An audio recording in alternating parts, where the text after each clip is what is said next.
Radicalized judges, they want to have trials for every single, think of it, every single person that's in our country illegally, that came in illegally. That would mean millions of trials, and it's just so ridiculous what's happening. It's long been a symbol, Alcatraz. It's a symbol of law and order. Le symbole de la loi et de l'ordre, la prison d'Alcatraz, le président Trump veut rouvrir cette célèbre prison dans la baie de San Francisco où Al Capone et d'autres gérants de la mafia ont été détenus pendant des années. Alors, pourquoi donc cette idée? D'où ça vient? Est-ce vraiment réaliste? Un des sujets que je vais aborder avec Piotr Smolar et Francis Landrois. Francis Landrois, vous êtes un expert des questions d'histoire, vous êtes historien, mais aussi vous connaissez très bien la situation d'Alcatraz. Et il invoque la question des migrants pour pouvoir les enfermer là. Qu'est-ce que vous voyez dans cette promesse-là irréaliste? J'ai l'impression qu'il fait référence à des groupes, des cartels donc de drogue qui sont très puissants. Bon, tout ce genre de choses-là, et que ça deviendra un symbole qui ferait peur à l'ensemble de la planète. Mais vous l'avez dit vous-même, donc c'est un symbole.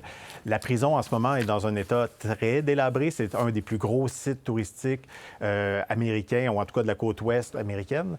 Et les normes sont absolument pas respectées par la façon dont la configuration des cellules en ce moment. Donc, il y aurait des centaines de millions de dollars à investir là-dedans. Et ce, d'autant plus qu'on l'a fermée en 1963, cette prison-là, parce qu'elle coûtait trop cher.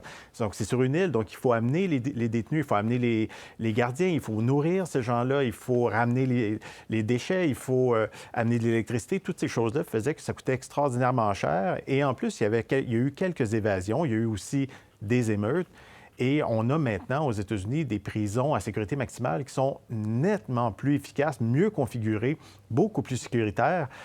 Donc, je pense toujours au complexe de Florence, au Colorado, où se trouve El Chapo, notamment. Bien, l'ancien grand patron de cartel de drogue mexicain. Donc, ce qu'on a là, c'est quelque chose d'un peu farfelu et on dirait que le président puise dans sa mémoire ou dans sa culture personnelle ou encore dans sa culture de jeunesse pour aller chercher des symboles forts. Exactement. Donc, l'extraordinaire film de Clint Eastwood que j'ai eu la chance de voir au cinéma de 5 heures. Pouvez-vous croire ça? Donc, toujours est-il que ce film raconte cette évasion-là, mais j'ai l'impression que c'est plus ça qui lui vient en tête lorsqu'il parle puis qu'il improvise un peu de façon ad lib. Ça n'ira nulle part, cette idée, selon vous, Piotr, ou pas? La prison a fermé il y a 60 ans parce qu'elle était considérée comme trop délabrée. Alors vous imaginez maintenant, ça réclamerait des sommes absolument colossales. Moi je dirais deux choses. La première, c'est que ça souligne les problèmes de capacité de centres de rétention pour cette administration pour mettre vraiment en œuvre sa politique massive d'interpellation des sans-papiers, qu'ils soient criminels ou pas. Ils n'ont pas ces capacités-là. On avait évoqué la création même d'espèces de zones de rétention dans le désert, à la frontière près du Texas. Ça n'a pas été fait pour l'instant. Donc, comment mettre en œuvre cette politique très ambitieuse?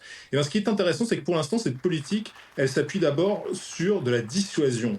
Qu'est-ce que je veux dire par là? C'est la dissuasion symbolique. C'est on va utiliser Guantanamo, alors que le nombre de personnes qui sont détenues est, d'après ce qu'on comprend, extrêmement faible.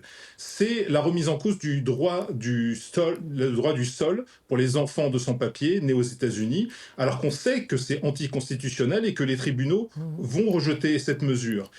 Et c'est aussi les images, évidemment, de la prison au Salvador, où ont été envoyées un certain nombre de personnes interpellées. Donc bref, on passe son temps dans cette administration à jouer avec ces symboles dissuasifs, tout simplement pour rendre la frontière complètement hermétique et pour que plus personne ne s'y présente. Et donc, tout ça au nom de la loi et l'ordre, alors que dans cette interview avec le réseau NBC à l'émission Meet the Press diffusée hier matin, il répond très souvent « I don't know, j'ai des bons avocats, je ne suis pas avocat, je ne sais pas même si je respecte ou non, je dois respecter ou non la Constitution ». On écoute un des nombreux extraits qu'on aurait pu retenir. On l'écoute.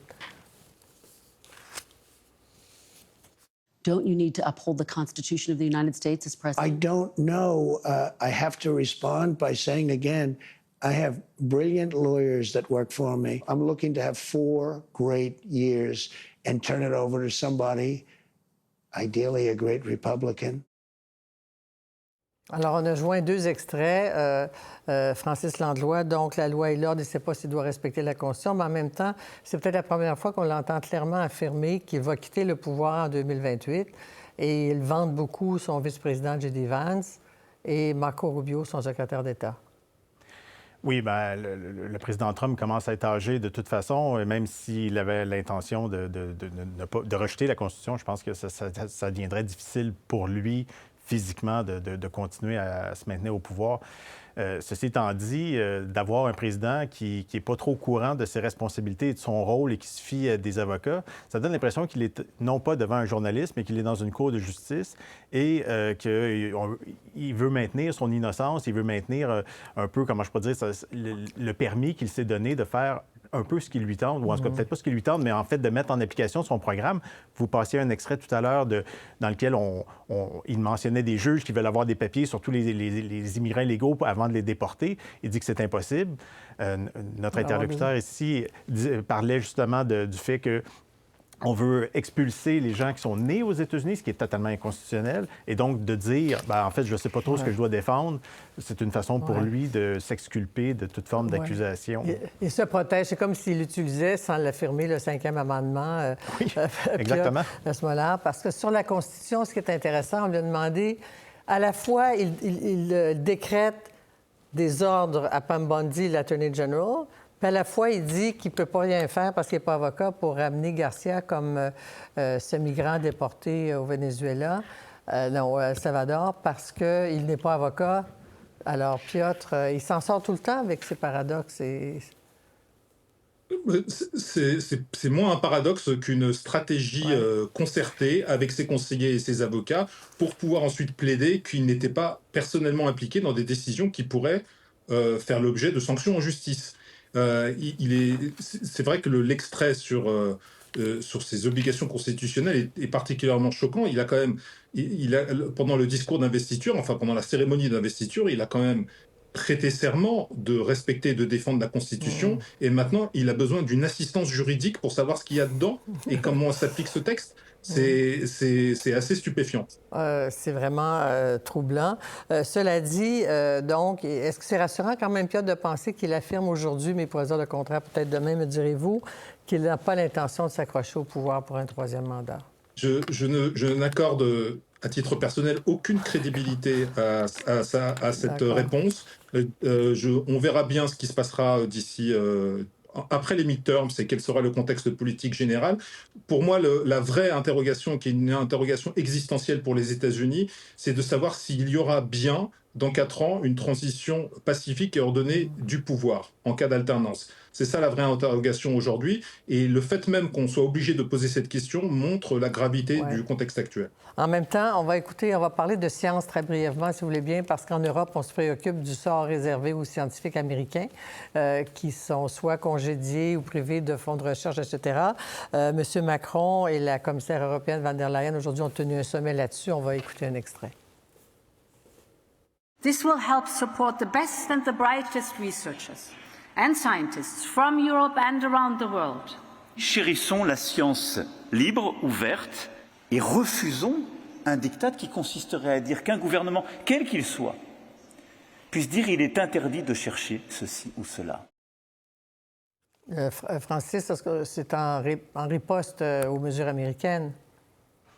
C'est ce qu'on voit aux États-Unis en ce moment, c'est un assaut vraiment concerté contre les grandes universités ou même l'ensemble de la recherche scientifique, particulièrement dans le monde des humanités, mais aussi dans le monde scientifique.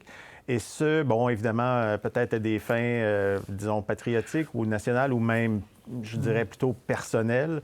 Et je pense que, de ce point de vue-là, la Maison-Blanche continue à attaquer tous les piliers qui sont là, les piliers de la démocratie qui sont là pour limiter son pouvoir, que ce soit les cours de justice, que ce soit des firmes d'avocats spécialisés, les universités, etc., les médias.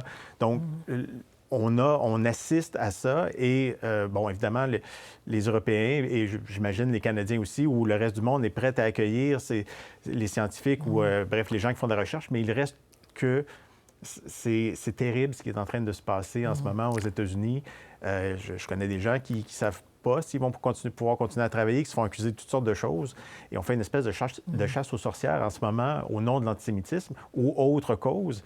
Mais c'est pas ce qui est en train de se faire. Ce qu'on voit, c'est qu'on est en train d'essayer de prendre le contrôle de ces institutions-là et de leur fonds.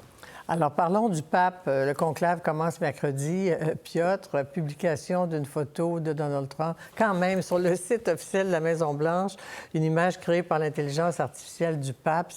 Ça crée tout un émoi, je pense, à travers le milliard 300 millions de catholiques à travers le monde. On écoute, on regarde la photo. Qu'est-ce que ça veut dire? Est-ce qu'il veut envoyer un message au conclave qu'on veut un pape d'influence américaine? Alors, absolument pas. Je suis persuadé qu'il faut prendre ça au premier degré, c'est-à-dire comme un mème. C'est un mème, et c'est ce que le monde MAGA, quand on suit le monde MAGA, on observe cette tendance ces dernières années de façon très forte. Les démocrates sont assez nuls à ça. Le monde MAGA adore ce genre de montage. Ils l'ont fait après la tentative d'assassinat à Butler en Pennsylvanie contre Donald Trump. On en a eu plein. À chaque occasion, un peu symbolique, ils font ça. Ce qui est très, très, très différent cette fois-ci, c'est que c'est sur un compte officiel, à la fois celui de Donald Trump et celui de la Maison-Blanche. Et c'est ça qui est particulièrement choquant. Il y a d'ailleurs pas mal de responsables catholiques aux États-Unis qui se sont déclarés assez choqués par cette forme de profanation par l'image. Et à vrai dire, on peut les comprendre. C'est vrai que c'est une forme de comment dire, d'humour par le manque de respect. De mauvais goût et un peu inélégant. Alors, ça pourrait nuire à tout cardinal américain qui aspirait à devenir pape. Alors ensuite, sur les effets secondaires, moi je suis assez méfiant, je ne suis pas spécialiste des couloirs de la papauté, mais il me semble comprendre que les calculs dans les conclaves sont d'une sophistication qui nous échappe à nous, pauvres mortels, et qui vont bien au-delà des mèmes qui peuvent être diffusés sur les réseaux sociaux. Là-dessus, en terminant, Francis, même chose.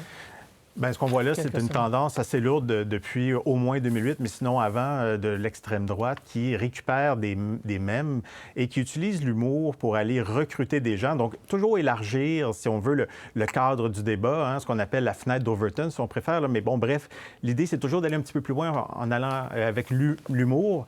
Et donc, ça a commencé avec Pépé le Frog, puis ça a dégénéré sur différents autres sujets. Et ça se retrouve sur toutes les plateformes. En fait, c'est vraiment envahissant comme truc. Et effectivement, les démocrates sont assez nuls à ce sujet-là.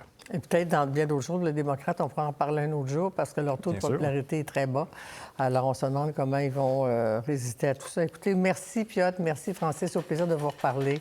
Il y a toujours quelque chose dans le monde selon Trump. Hein? Merci. Pour voir nos émissions en entier, rendez-vous sur la chaîne Ici RDI.